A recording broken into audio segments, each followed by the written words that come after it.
Nah, bab terakhirnya teman-teman sekalian, bagaimana kita bisa mendapati dan merasakan satu kondisi berbeda dengan kesimpulan bahwa setidaknya kita merasa dosa kita itu telah diampuni Allah Subhanahu wa taala. Kesalahan kita itu dihapuskan oleh Allah Subhanahu wa taala. Nah, di dalam Al-Qur'an kita akan temukan beberapa rumus.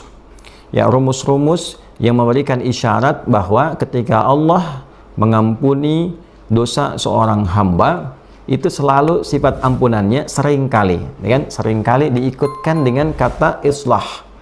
Ya, turunannya wa aslaha, dan ada perbaikan pada dirinya. Faman taba wa aslaha illa alladziina tabu, ya, wa aslahu. Kecuali orang-orang yang bertobat dari salahnya, ya, dia kemudian memohon pada Allah ampunan, lalu setelah itu terjadi perubahan yang lebih baik pada dirinya. Ya, ini yang disebut dengan ketika salah digugurkan, solehnya muncul. Jadi ciri khas orang yang diampuni dosanya oleh Allah Subhanahu wa taala adalah orang-orang yang ketika dia mengerjakan kesalahan, kemudian dia bermohon ampunan kepada Allah Subhanahu wa taala, setelah itu terjadi perubahan pada dirinya. Organ tubuh yang tadinya terbiasa digunakan untuk berbuat salah, tiba-tiba kemudian berubah jadi soleh. Misal, kita ingin taubati dosa lisan.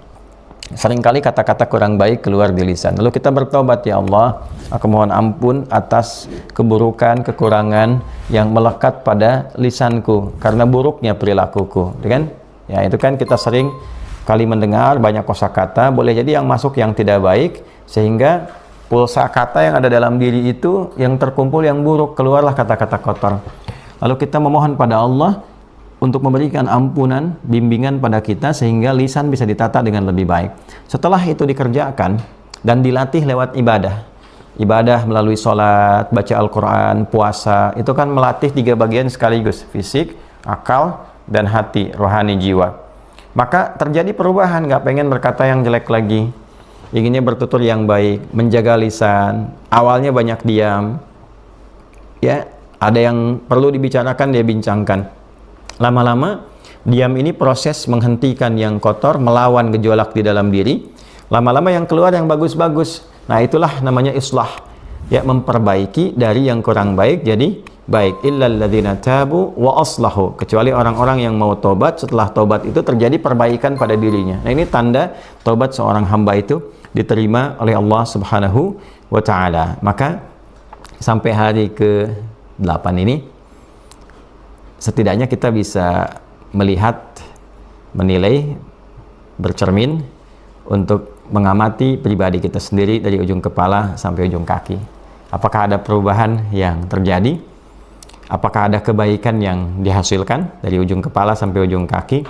Saya selalu mencoba untuk saling berusaha berbagi, termasuk bagi diri kita masing-masing, untuk satu-satu melatih taubat di organ tubuh kita. Misalnya hari ini, hari ke-8, saya mau mencoba memperbaiki mata dulu, sehingga melihat yang baik-baik aja. Terus kita doa sama Allah, minta spesifik untuk mata. Lalu selanjutnya telinga. Lalu turun ke mulut, ke lisan, sampai ke ujung kaki. Nah, teman-teman sekalian, setidaknya dengan motivasi semacam ini, keadaan kita menjadi lebih terukur. Jadi yang disebut perbaikan itu jelas arahnya, apa yang mau diperbaiki. Dan jelas hasilnya, outputnya jelas.